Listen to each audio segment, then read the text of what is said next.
Now, where are you from? Actually, I'm from Bayou, Louisiana. Still living there? Nah, I'm living in Baton Rouge now. Oh, okay. And how old were you when you moved from that city to Baton Rouge? Oh, actually, I was 18, graduated from school. And what was the reason for that move? Oh, actually, I wanted to see a different environment, different people, different settings, you know what I'm saying, and try to get to different people and move to different areas, you know. Why Baton Rouge, out of all places? Why not New Orleans? Why not Texas? Why not, a neighboring state, Mississippi, stuff like that? Oh, Why? well, actually, I wanted to move to Baton Rouge, to get to independent artists, because most guys in the business right now, they can't take an artist and do what I can do, and I can mold the artist and take them to the next level, you know. I see. Now, how far is Baton Rouge from, I can't even pronounce that city. What do you say? It's Bayou. Bayagulu. Yes, sir. How far is Baton Rouge from that? Oh, it's about a 20 to 30-minute drive. Oh, very short. You still have family in that area? Yeah. How often do you go back and forth? Actually, I go like every two days a week. You know, I go down there and check them out, see what's happening with them. I see. Now, growing up in that town, what was it like for you? Paint the picture for us. Oh, we're growing in that town. It was actually, just it's kind of was family, just I was more closer to my family, and we just taking music and taking it to another demeanor, you know what I'm saying? Being the entrepreneur that I am, to excel to the next level. When my parents starting a record label, they we had a 2-story home, built a studio, and we took it from there, and that's how the brand started. So it's a family business. Actually, it's a family business. Now, what do they do? They're just Oh. record label owners, or? Yeah, actually, my mom and dad they started the company. We started the company with over $2 million, just a budget. My dad just put the budget into us. We had that sack, and we ran with it. And we took I took it from there. Once I took it from there, I was able to create another arena of a platform that I had. I'm set over like 1 billion people on my platform right now. They could check out my go DJ Low D Spotify. I'm over at least about 20 to 30 hits right now on that. I see. Now, was it rough for you growing up? Nah, it wasn't rich. I always was rich. Sounds like it. $2 million into a record label. That's a lot of money. That was nothing. I mean, actually, we had guys that were scam artists, from certain areas. They would take your money. My dad had gave a guy out of Lafayette called DJ Chill.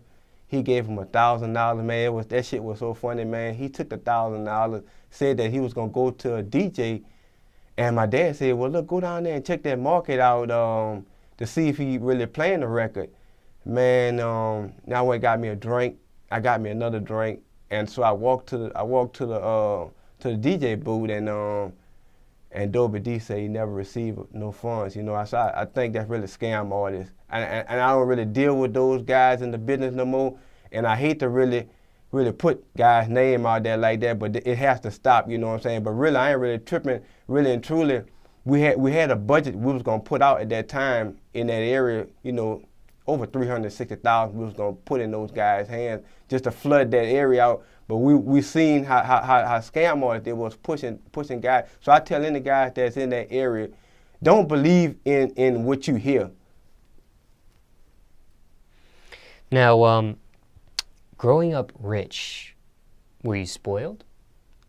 I wouldn't really say I was humble. I actually was very, very humble, and that took me to flying out to different places, because me and my brother, we used to go out to different places. Actually, we never did have meetings with some guys, and we drove down to New York. That's what actually my first time was going to New York. We drove down there. It was like almost 24 hours, and we didn't have a meeting with nobody, and we were just that humble, because we know we had money, so we was gonna tell the label, we had money to pay our way to the label, so it didn't matter about the money. Are you bougie? Nah, not at all.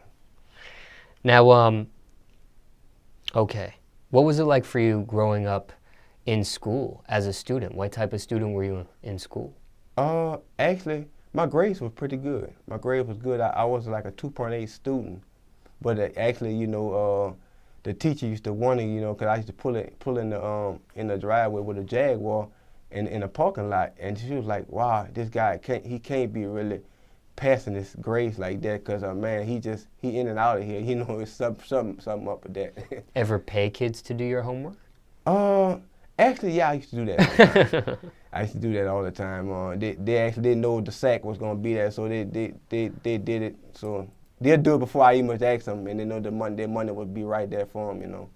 Did you go to a private school or something like that, or? I started off a private. And my grandmother say, hey, send them boys to the public school, and I ended up graduating from Tara High School anyway.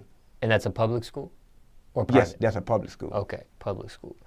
How was your experience with both? Do you wish you would have just stayed private the whole time? Do you wish you would have just been public the whole time? Looking back, how do you look at your experience, private versus public? I'm glad I moved to public, because I was able to adapt between the struggle, and I was able to see the struggle, and I was able to go and take that to the next level, to be able to excel, to see both sides of struggling and being rich at the same time.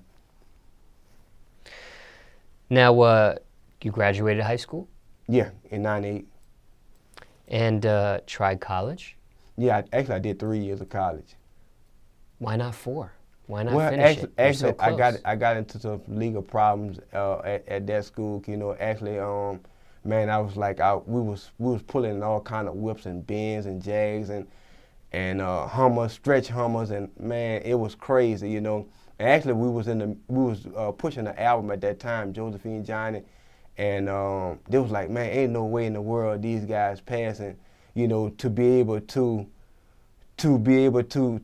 do that and do studies. It didn't match up. So you dropped out. Basically, What did your parents think of that decision? they weren't happy with it. And when you were going to college, what were you majoring in? Physical education, Now, what school did you go to? Southern University. Does that school equal to its reputation? Yeah. Is it worth it?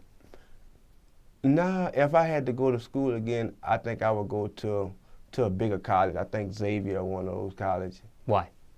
Because I think it's the academic is very highly over there, and basically I wouldn't be around people that I really know. I'd be around strangers, so I know I can get my work done. Looking back, hindsight 2020, do you wish you would have gotten a college degree and finished the college experience, or was that the right decision? I believe it was the right decision, because God placed everybody where He wanted them to have them. Do you wish maybe you didn't even do college, like just went straight to the music instead of doing the college thing, or was that? Nah. I wish I did what I think I did the right thing by going to college, because you could learn different wording, in the business, Now, what do you say to somebody that has a passion for music and they are in high school, about to finish high school, and they got to choose the next step in their life, right? And let's say they, well, actually, let me rephrase this question, okay? Because you did the college thing. Okay, so somebody watching this, they're about to get out of high school, okay?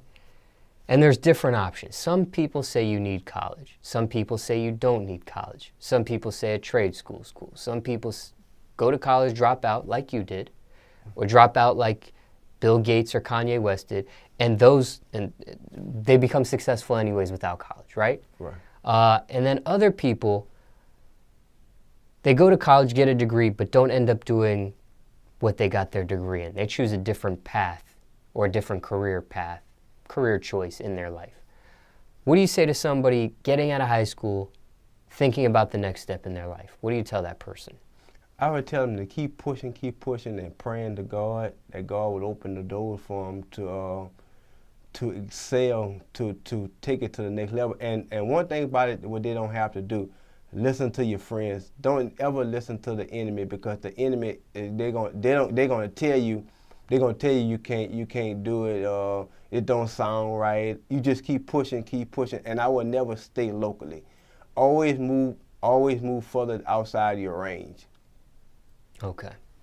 Now, I was going to ask you the next question, which I was going to ask you previously, was somebody with a passion for music. Let's say they're about to get out of high school and they got to think about the next step in their life. Do you tell somebody with a passion for music to go right into the music business, music industry, and take on that passion after high school? Or do you tell that person continue their education and do music at the same time? What do you say? Do your education and the music at the same time. Why? Because you need to know the business. I think they ought to go to school to be a business management, because if you jumping into that business, you need to know something about that business. You know, you need to know how you get your royalties, your BMI. A lot of those kids don't really know that. That's what I'm doing now. I'm teaching the game now, you know, because I did we push over 80,000 records in the business, you know, and to do that, you got to be able to know the business. Now, how did you learn it? By getting fucked over. Trial and error? Yeah. I see. Now, my next question to you is, okay, after you drop out of college, do you go right into the music right away, or are you doing other things and then you go into music and take it seriously? Nah, get you a job. Get you a job, save your money. But I'm saying, this is not advice. I'm saying, what did you personally do? Did you take a break and do other things before you took the music seriously after you dropped out of college? Or did you go right into it? Actually, what I did, I worked jobs. You know, I worked at the plant. Whatever it took to get that sack up there, you know, because like I say, one thing I tell people, don't worry about they looking at you working and all that stuff there. I tell them, you know, have your faith, God. And the Bible says, walk by faith, not by sight, let God lead you. And I believe that that's the truth. But so what they're gonna have to do is to stack your money and see the right people, you know. Come and see you. You know, you DJ Small, you do this business. You selling over a million platform on your set, you know. Come and see you, you know. That's the right people to see. See Greg Street, you know, Lester Pace. These are the big time people, you know, get your record rotated in the right place and the right time, you know. Now, what jobs did you have growing up? I worked at Walmart. I worked at the Polo store, Ralph Lauren's. Man, I don't get tired. I work so many places till I could just be naming back to back. And then don't forget that I'm rich, because if you keep spending money, you're not gonna be rich. But did you even have to get these jobs being rich, or did your parents push you to get a job anyways, or did you push yourself to get a job? Actually, I pushed myself. So you didn't need these jobs? Nah, not really. Now, why so many jobs? Because I always wanted to keep money. I always wanted to keep money, and I wanted to keep more and more money. If I had $1 million, I wanted $2 million, you know. Were these jobs tough? Well, I tried to pick them out that it wouldn't be too tough, you know. I tried to get easy jobs where I wouldn't, you know, be moving around too much, but I just wanted something that could pay, you know, at least $10 an hour, you know. Any crazy stories dealing with any of these jobs? Anything out of the norm? Not really. Quit these jobs? Got fired from these jobs? What happened? A lot of time I got fired because I was a boss, you know. You know, you can't tell a boss nothing, you know what I'm saying? You know, I'm used to making double figures, you know what I'm saying? So you're not gonna just tell me anything. I'm used to being the boss. Both parents still in your life? Yes, sir. Together? Together, right. You don't see that a lot. No, you don't. A lot of rappers I do interviews with come from broken homes, single parent homes, or maybe they don't even have either parent in their life. It might be like a grandmother taking care of them. Right. What do you think your parents' secret is on staying together? It's kind of like the last of the last. It's kind of like the last of the generation where you see this type of stuff happening. Well, I think that, you know, it's been a long run, you know, through a situation them working together and putting their heads together by being able to excel in education. Because like I say, my mom, she went to Southern University also, and my dad went to Southern University also. So they had some type of connection. They had a connection that wasn't going to unfold, you know. In regards to your parents, I mean, you make it sound like you had it easy, but in regards to your parents, what's the worst thing you put them through?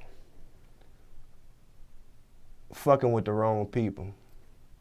Fucking with the wrong people, having the enemy in my car, you know, having the enemy telling me the wrong situation, be here, and I'll get arrested, they'll go home. So, and I know the difference between that now, because the enemy cannot come in, just like I was telling you earlier, how this dude fucked over me from Lafayette, you know, scam artists. I never deal with I call them guys that crackheads. They're desperate for a crack pipe, you know. What about as far as siblings? Are you the only child? Nah, I have 2 other brothers. Are you the oldest, middle, youngest? The youngest. Now, anybody else rap inside your family or just yourself? Nah, I have another brother. He rapped. Also, he's a producer, Jamie J.D. Dennis. He's a very fine producer. One time they had him ranking with Manny Fresh. He was one of the rankers, man. Matter of fact, if you go look up the record, Come Fuck With Me, man, that record is a big record. And like I say, I wish I'd have brought it down here for you to hear. Have you guys collabed? Yeah, all the time. We all the time collab and do something. Now, what does your family think about your rap career? Oh, well, actually, well, they lost over $500,000 on a guy that was from New Orleans. A deal came, Sony Records came down, and also we had Cock Records came down. Also wanted to do a distribution deal, and also had their bag up front for to sign a contract to get that money right then. But the contract had ran out, and we had to do a restructuring contract with the artist. And actually, for your question that you just asked, actually they didn't want to touch it. They have rent houses and other things that's going on. I'm just basically taking over the company and running the brand, and I believe that the brand gonna be pushed, you know, because right now I'm sitting on over damn near over 1 billion people just on my platform itself, and then on the platform that I'm setting, you know, with you right now, that gonna makes it even better. Were your parents supportive of you in your music career? Yeah.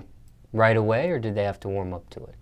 Well, they had to warm up to see that we was that juice, that we had that juice. They had to warm up to it. Matter of fact, I didn't tell you. My auntie had to have a club, and we used to practice performing before we did concert. A lot of time, you know, I would tell all guys, you know, rehearse with yourself. You know, once you get on stage, you're in position where you can be able to do what you got to do, you know. Have they seen you perform? All the time. They matter of fact, they used to go to all our shows. What's their reaction been to your performance? Oh, they think we the best. We talked about a variety of subjects in regards to your upbringing, but overall speaking, what's your message to the youth? What would you tell them today? My message to the youth is to stay away from scam artists, and also pray, because I think prayers are powerful. Because I wouldn't be here today if it wouldn't be for prayers. Prayers are very powerful, and I tell all the youth, you know, stay away from the enemy. You know, just stay from violence and stay free. If you're trying to push this industry game, the industry game is open right now. It's a platform of the streaming music right now. Right now you don't really need. Back then we had tapes. We were telling tapes and cassettes back then. You know, that was a big thing for us, for selling records. But now it's more easy with the internet right now. You know.